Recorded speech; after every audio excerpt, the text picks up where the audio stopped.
Sejam muito bem-vindos, pessoal, a mais um vídeo. Agradeço novamente vocês por estarem aqui novamente para a gente trocar uma ideia, para a gente bater um papo. Hoje é dia 25 de dezembro de 2025, estamos encaminhando aí para o final de 2025, né? Mais um final de ciclo. E eu desejo a todos vocês um Natal maravilhoso, um Feliz Natal, um Natal repleto de saúde, paz, harmonia, comunhão a todos vocês e os familiares de vocês. Muito obrigado pelo carinho, por sempre estar aqui, por sempre me conceder o privilégio de bater esse papo, de trocar essa ideia com vocês. Quero aproveitar também para mandar um abraço lá para o Adailton. Eu encontrei o Adailton ontem, que é aí um seguidor nosso aqui, da nossa comunidade, está sempre presente aqui nos vídeos. Estava na fila do supermercado, ele olhou e falou assim: você é o rapaz lá do Opina Porco, né? E aí a gente trocou uma ideia lá, ficou falando um pouquinho sobre o futebol, sobre as repercussões recentes. Então, Adailton, muito obrigado, tá? Pelo carinho. Feliz Natal para você, meu querido, para sua família. E sempre assim, galera, que vocês me verem na rua, cara, pode ir lá. Pode ir lá trocar uma ideia, que eu sempre gosto. É um prazer enorme sempre ter aí o privilégio de conhecê-los pessoalmente e poder compartilhar também um pouco ali da nossa paixão pelo futebol, acima de tudo, conversar, bater um papo, trocar uma ideia. Aproveitei ali um momento da fila, ele também, a esposa dele estava fazendo as coisas ali e a gente ficou ali conversando um pouquinho sobre futebol. Ah, Neto, mas eu não sei se vai ser você. Vai ser eu sim. Quando você vê, eu acho que é eu. Vai ser eu. Vamos para a vinheta? Vamos para a vinheta e bora lá. Tem assunto legal, pacotes de Natal chegando aí nas equipes de futebol, será? Vamos ver. Vamos para a vinheta e a gente já volta.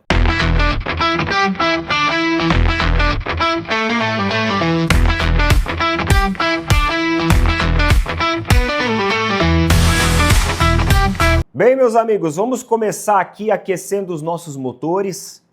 Vocês viram as informações lá da BTB Esportes. Nós temos duas informações da BTB Esportes sobre o Corinthians.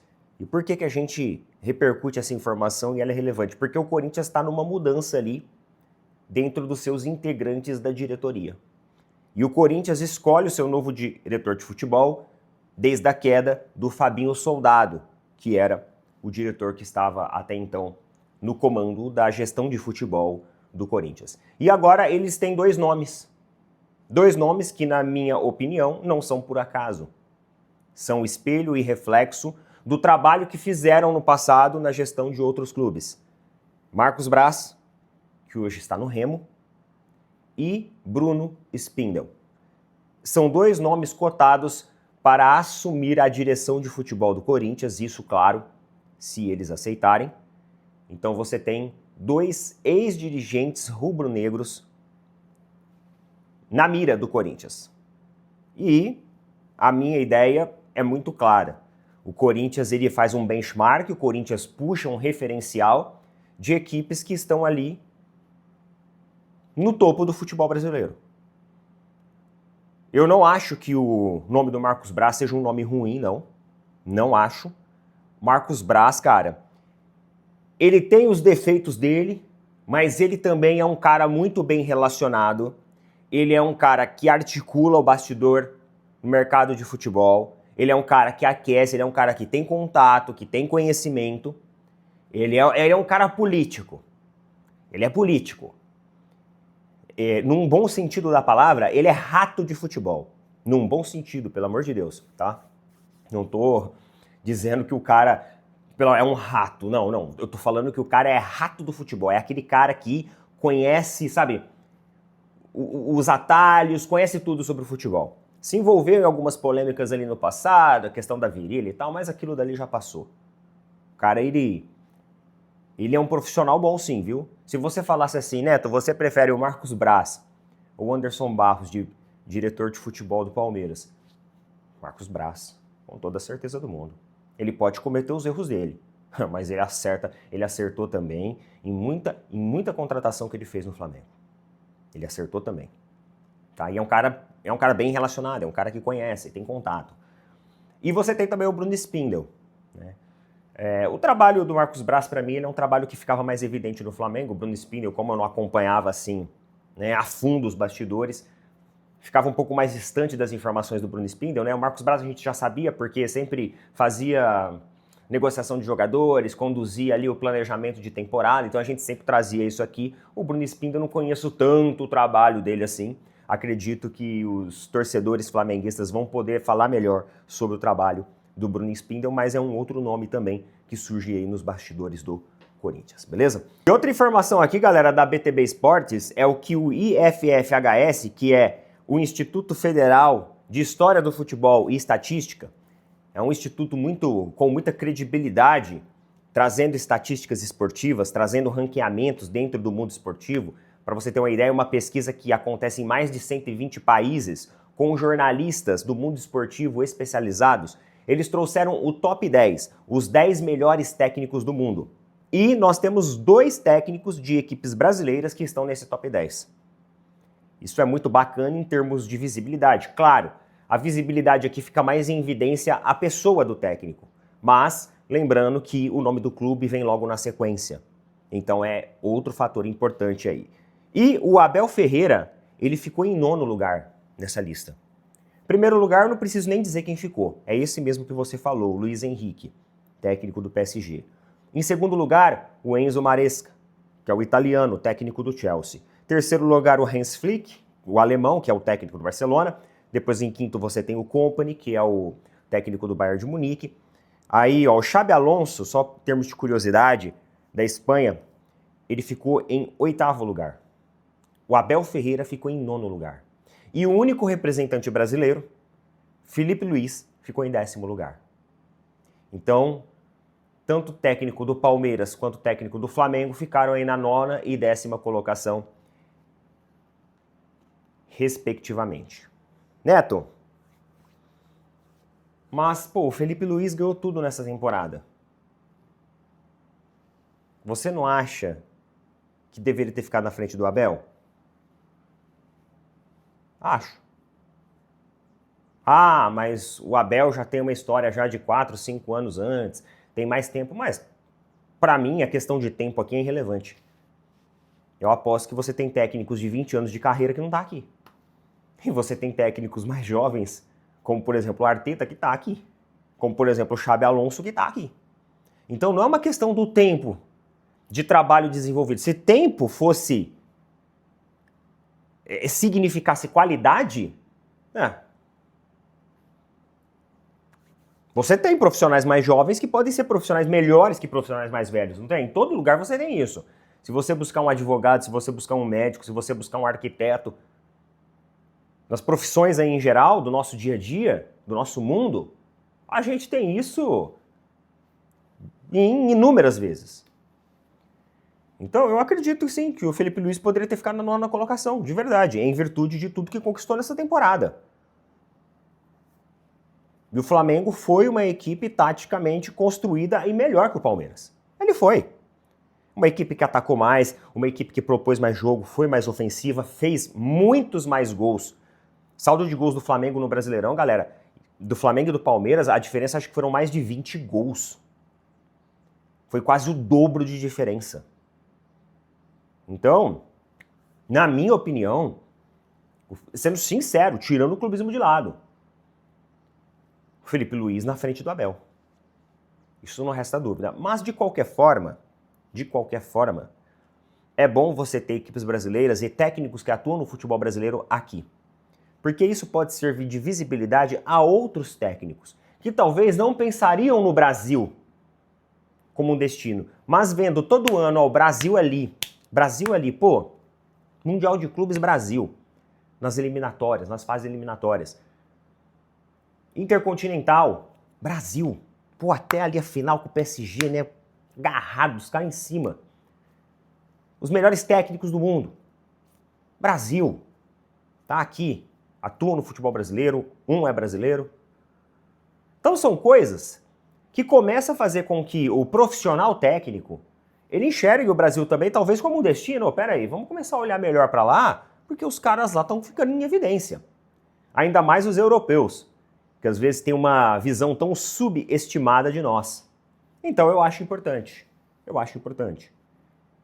E talvez tem gente que não dê significado a essa lista. Mas os profissionais envolvidos nisso, eles dão. Há muitos anos, essa federação ela faz isso. Então, ela tem bastante credibilidade no setor. Alguns torcedores palmeirenses vieram perguntar a minha opinião sobre o que o BAP falou da rede de proteção que hoje tem no Allianz para a torcida visitante. Que até ele falou que se o Palmeiras continuar com aquela... Ele utilizou essas palavras, eles vão fazer uma pior. Cara, em primeiro lugar, eu acho ridículo aquela rede. Assim, se eu pago um ingresso, chego lá e tem uma puta de uma rede na frente, atrapalhando a experiência do jogo, eu vou sair muito frustrado. Na verdade, a partir do momento que eu já vou saber que tem a rede, eu nem vou. Ah, Neto, mas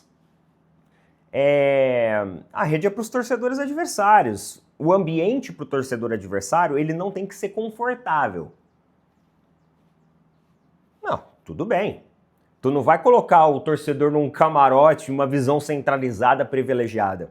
Até porque, estrategicamente falando, o canto que é o visitante no Allianz já é um canto muito ruim por si só. É um canto muito ruim, é socado, enfiado lá em cima, lá atrás. Ainda colocar uma rede, você atrapalha a experiência da pessoa que está pagando para consumir aquilo. E do ponto de vista consumidor, do ponto de vista, sabe, eu estou pagando para consumir aquilo, é incoerente. Assim como se eu for no estádio do Atlético Mineiro, vai acontecer isso também. Então, eu já nem vou. Eu não vou perder meu tempo pagando dinheiro para ficar com uma merda de uma rede na minha frente. A realidade é essa. Me desculpem a palavra. Estou sendo sincero. Eu estou falando a real. Né? Agora, tem um outro ponto também que o BAP falou que vai colocar uma rede pior no Maracanã. Só que ele não pode fazer isso. Por que ele não pode fazer isso? PROCON. Defesa do Consumidor. O Palmeiras já foi acionado no PROCON. Isso aconteceu alguns anos atrás, justamente porque o Palmeiras colocou uma rede com uma espessura maior, prejudicando mais ainda a visão do cara, e os torcedores acionaram o PROCON. O PROCON foi acionado, foi lá, fiscalizaram a rede e definiram que aquele milímetro, aquele parâmetro de espessura não é autorizado. O Palmeiras teve que trocar a rede, reembolsar parte do valor dos ingressos para os torcedores visitantes, inclusive na época. Então, a rede que tem lá hoje, ela é uma rede menos espessa. Se o BAP vai lá no Maracanã e coloca uma rede mais espessa, aí ele provavelmente vai receber a visita do PROCON batendo na porta. Aí tem que organizar reembolso, enfim, é um trabalho reverso, um retrabalho, que para todo mundo sabe que retrabalho é mais chato do que trabalho. Dá trabalho. Então vai ser uma burocra. Vai ser uma burocra. Então colocar uma rede mais espessa ele não pode, porque senão a fiscalização vai em cima. Eu acho que a solução seria você tirar a rede. Não, se o Palmeiras pensa no futebol brasileiro como um todo, igual a Leila fala, eu penso no bem-estar de todos e tal, você concorda comigo que o Flamengo é um clube só? Depois disso nós temos mais 18 clubes da Série A que vão visitar o nosso estádio. Então, vamos colocar uma rede para prejudicar o Flamengo, só que aí a gente prejudica todo mundo também. Não, então se a Leila defende o bem-estar de todos, tire a rede. Ah, Neto, mas os torcedores adversários podem arremessar coisas nos torcedores do Palmeiras. A gente deveria... Galera, a gente deveria viver numa sociedade onde as pessoas fossem civilizadas, né? Às vezes eu fico me perguntando, é necessário você colocar uma proteção até na frente pro cara não tacar alguma coisa? A que ponto que a gente chegou, mano, da sociedade? Aonde que a gente errou nessa parada? As pessoas deveriam se respeitar acima de tudo. Só que, infelizmente, não tem a simpatia no futebol. E eu, assim, não vivo no mundo cor-de-rosa, eu sei muito bem disso. É por isso que eu tenho um plano. Você não tem um ambiente monitorado? Que nem o torcedor, agora, aconteceu pouco tempo atrás. O torcedor tacou um negócio, acho que foi no Cássio, em direção ao Cássio. Foi rapidamente identificado. Um ambiente 100% monitorado e uma fiscalização ali, na frente, de frente para a torcida, rapidamente qualquer indivíduo que fizer uma graça, ele vai ser identificado. E aí pronto, aí você pode tirar a rede. Mas às vezes eu sinto que o teor da rede não é, vamos evitar com que os caras taquem coisa. Porque tem outros estádios também que não tem rede, tem torcida visitante, e ninguém fica atacando nada, na maioria das vezes. Às vezes eu sinto que o teor é realmente prejudicar a visão dos caras, é meio que desestimular os caras aí. Essa é a intenção. Só que eu entendo também que a partir do momento que a gente tem um espaço para o torcedor, isso é acordado via CBF, enfim, regulamento, tudo, você tem que prezar pelo certo. Não tem atalho. Não tem justificativa. Então, o que é certo. Não tem essa de, só porque é o Palmeiras, eu tô colocando minha opinião sincera. Eu me sentiria frustrado de ir num estádio assistir o jogo com uma rede na frente. E assim, galera, é ruim, tá? A rede é ruim. Ela melhorou por causa da espessura. Mas a que tinha antes era pior. Uma vez eu vi a foto da rede, rapaz, dependendo do ângulo que você tivesse, onde você estivesse sentado, você não conseguia enxergar nada. Porque você tem a rede ali, se você tiver um pouco numa inclinação, né, em relação assim à projeção da sua visão, em relação ao traçado da rede, meu amigo, tu não enxerga nada. Você não enxerga nada. Então, essa é a minha opinião. E aquele negócio, se o BAP fizer uma rede pior, ele vai receber visita ali de Procon, desses órgãos aí, tá bom?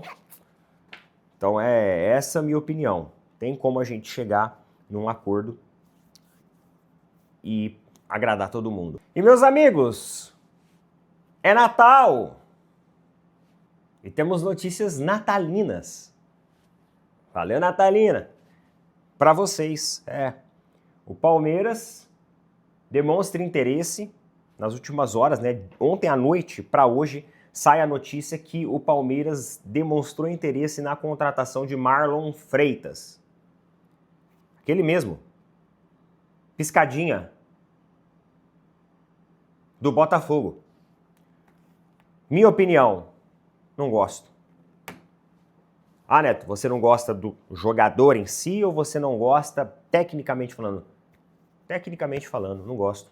Não é nem contra o jogador. Nem contra o jogador. Nada contra a piscadinha dele lá.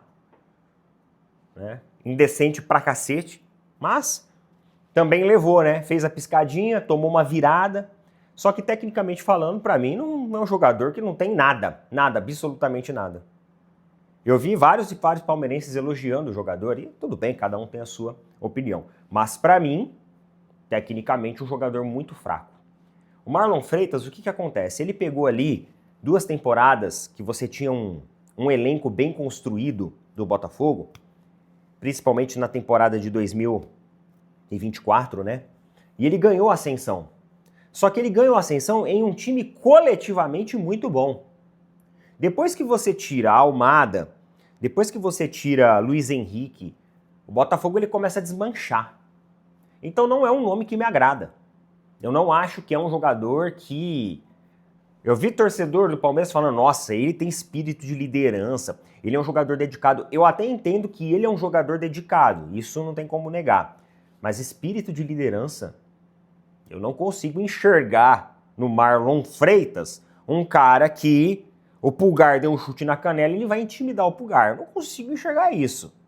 Pra mim, ele não me passa essa mensagem. Não é um cara assim que você olha assim e fala, nossa, os caras têm o Marlon Freitas. Não, irmão, vamos lá. Nossa, os caras têm o Marlon... olha só como que soa.